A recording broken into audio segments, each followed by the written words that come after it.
UG इतादोरी modern समय का नहीं पूरे के पूरे जुजुत्सु काइसेन वर्ल्ड के इतिहास से सबसे ज्यादा स्ट्रॉन्गेस्ट सोर्सरर है और सबसे ज्यादा टैलेंटेड भी, और उसका टैलेंट गोजो सुकुना और यूटा से भी ज्यादा है। क्या रियली? तो इसका आंसर है ऑफ कोर्स यस। और कैसे, चलो वीडियो में बताता हूँ। मगर हमें यूजी के पावर के बारे में जानने से पहले यूजी के बारे में जानना चाहिए। देखो, यूजी एक नॉर्मल फैमिली का एक नॉर्मल चाइल्ड है। नहीं, सिर्फ यूजी को ऐसा लगता है। जबकि यूजी सबसे ज्यादा स्ट्रॉन्गेस्ट फैमिली का, सबसे ज्यादा अब नॉर्मल फैमिली का सबसे अब नॉर्मल चाइल्ड है, यानी स्ट्रॉन्गेस्ट चाइल्ड। और वो कैसे, चलो उसी फैमिली की स्टार्टिंग करते हैं उसके ग्रैंडपा के साथ। तो यूजी का ग्रैंडपा सुकुना के ब्रदर का रिकार्नेशन है, यानी सुकुना यूजी का ग्रेट अंकल हुआ। यूजी के ग्रैंडपा का बेटा हुआ जो था यूजी का फादर, जो पूरी स्टोरी में ही काम आया यूजी को जन्म देने के लिए। उसके बाद ये खुद मर गया। और अब बात करते हैं यूजी की मदर के बारे में, जो थी काओरी इतादोरी या केंजाकू। ये ज्यादा कंफ्यूजिंग है तो समझो। तुम्हें केंजाकू कर्स तकनीक तो पता ही होगी, जो अपना दिमाग निकाल के किसी और के बॉडी में लगा देना। और उसने ऐसा ही किया काओरी इतादोरी के साथ, यानी यूजी की मदर के साथ। यानी केंजाकू ने अपना दिमाग निकाल के काओरी इतादोरी के सर में डाल दिया। उसके बाद उसने यूजी के फादर के साथ कुछ किया, जिसके बाद केंजाकू प्रेग्नेंट हो गया। तुम समझ जाओ, केंजाकू ने यूजी के ऊपर काफी एक्सपेरिमेंट किए, इसी वजह से यूजी की फिजिकल पावर इतनी ज्यादा थी। तो अब बात करते हैं यूजी के ब्रदर्स की, जो थी 9 कर्स पेंटिंग या डेथ पेंटिंग्स। एक चोसो है और बाकी के ये 2 और बाकी के 6 ये सभी। इन सब के पास एक काफी ज्यादा कर्स एनर्जी है। कैसे? तो देखो, ये 9 के 9 curse death painting of the strongest clan यानी कामो क्लैन के बच्चे हैं। और वो कैसे? तो इसके लिए हमें 200 साल पहले जाना होगा, नोरितोशी कामो के समय। नहीं, ये वाला नहीं, ये वाला। तो देखो, यूजी के मदर के बॉडी में कब्जा करने से पहले, काफी ज्यादा पहले, केंजाकू ने नोरितोशी कामो के शरीर में कब्जा किया था, जिससे उसके 9 बच्चे हुए थे, जो थे यही 9 पेंटिंग्स। यानी ये 9 के 9 बच्चे यूजी के स्टेप ब्रदर्स हैं। तो चलो, अब हम यूजी की फैमिली के बारे में जान चुके हैं, तो अब बात करते हैं यूजी के कर्स टेक्निक्स के बारे में। उसकी फर्स्ट कर्स टेक्निक है श्राइन, जो पूरे जुजुत्सु काइसेन वर्ल्ड की सेकंड स्ट्रॉन्गेस्ट कर्स टेक्निक है। क्योंकि फर्स्ट तो जो कर्स टेक्निक सुकुना के पास भी है। कर्स टेक्निक यूजी को तब मिली जब सुकुना से बॉडी के अंदर था।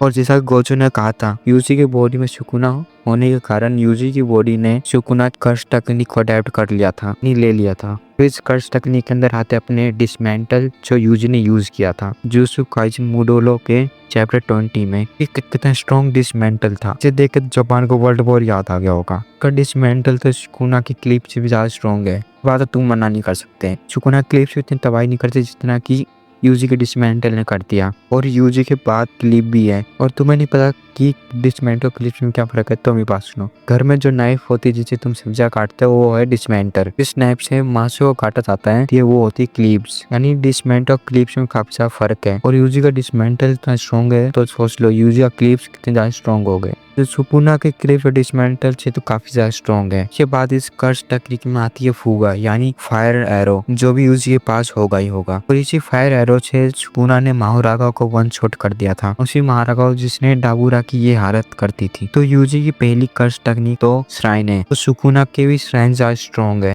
और अब बात करते हैं यूजी की सेकंड कर्स टेक्निक, यानी ब्लड मैनिपुलेशन की, जो हाल ही की चैप्टर में यूजी ने यूज किया था। और ये किस लेवल का ब्लड मैनिपुलेशन है? इस पैनल को देख के तो ऐसा लग रहा है कि यूजी स्ट्रॉन्गेस्ट ब्लड मैनिपुलेशन यूजर है पूरे इतिहास का, जिसने ब्लड मैनिपुलेशन को इतना लेवल तक आगे बढ़ाया। क्योंकि चोसो को छोड़ दिया जाए तो बाकी के ब्लड मैनिपुलेशन यूजर तुमसे ना हो पाएगा।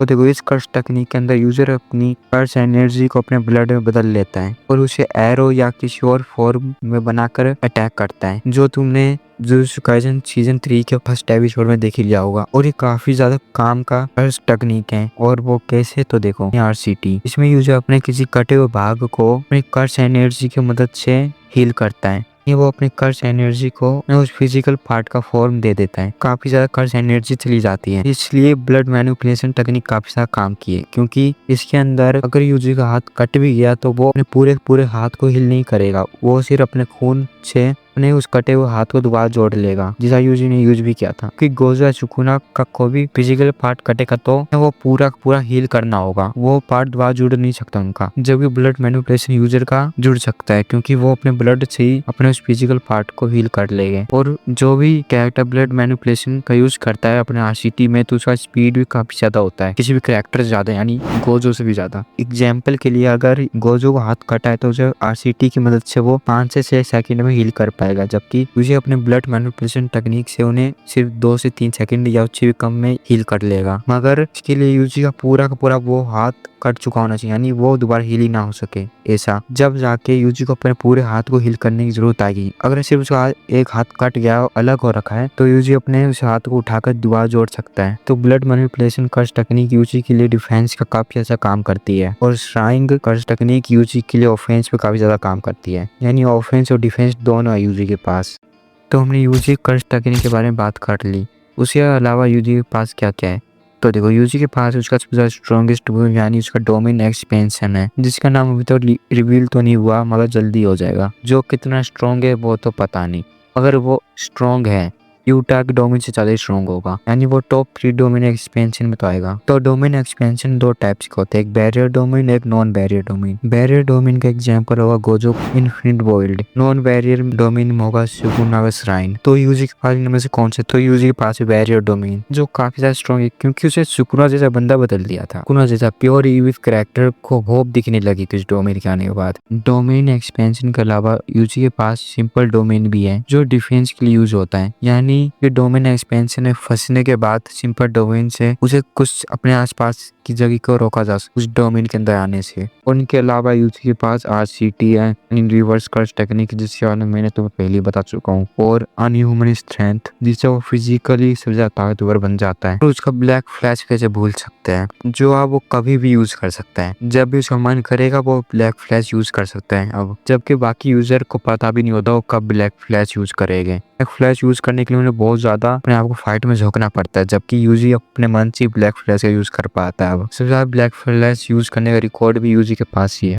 और जो भी मैंने पहले पॉइंट बताया कुछ भी काम के नहीं होगी जब तक यूजी के पास काफी ज्यादा कर्स एनर्जी नहीं होगी, मगर यूजी के पास है काफी ज्यादा कर्स एनर्जी। और वो कैसे मैं आगे बताता हूँ, उससे पहले जान लो यूजी के पास कितना कर्स एनर्जी है। हमें गोजो की कर्स एनर्जी के बारे में जानना चाहिए। गोजो का काफी ज्यादा कर्स एनर्जी है जैसा तुम्हें पता है, और उससे भी 3 से 4 गुना ज्यादा कर्स एनर्जी यूटा के पास है, जो जुजुत्सु काइसन सीजन 3 के पहले एपिसोड तुमने देख लिया होगा। और यूटा से भी 4 से 5 गुना ज्यादा कर्स एनर्जी सुकुना के पास है, यूटा ने खुद कहा था। और सुकुना से भी ज्यादा कर्स एनर्जी यूजी के पास है। वो कैसे, तो देखो जैसे मैंने तुम्हें पहले बोला था यूजी के स्टेप ब्रदर्स के बारे में, यानी 6 डेथ पेंटिंग्स, जिनके पास काफी ज्यादा कर्स एनर्जी है और यूजी ने उन्हें खा लिया था, तो उनकी जो कर्स एनर्जी थी वो यूजी के अंदर आ गई। और यही रीजन है कि यूजी के पास सुकुना भी ज्यादा कर्स एनर्जी है। और एक और बात, इन्हीं से किसी डेथ पेंटिंग से यूजी को ब्लड मैनिपुलेशन कर्स टेक्निक मिली थी। ये बात मैं तुम्हें बताना भूल गया था, अभी बता रहा हूँ। तो ठीक है, इस वीडियो को यही एंड करते हैं। मैं कुछ पॉइंट भूल गया होगा तो मुझे कमेंट में बता देना, और मेरे से कुछ गलती भी होगी तो वो भी बता देना। तो चलो बाय बाय। 一人じゃないんだ。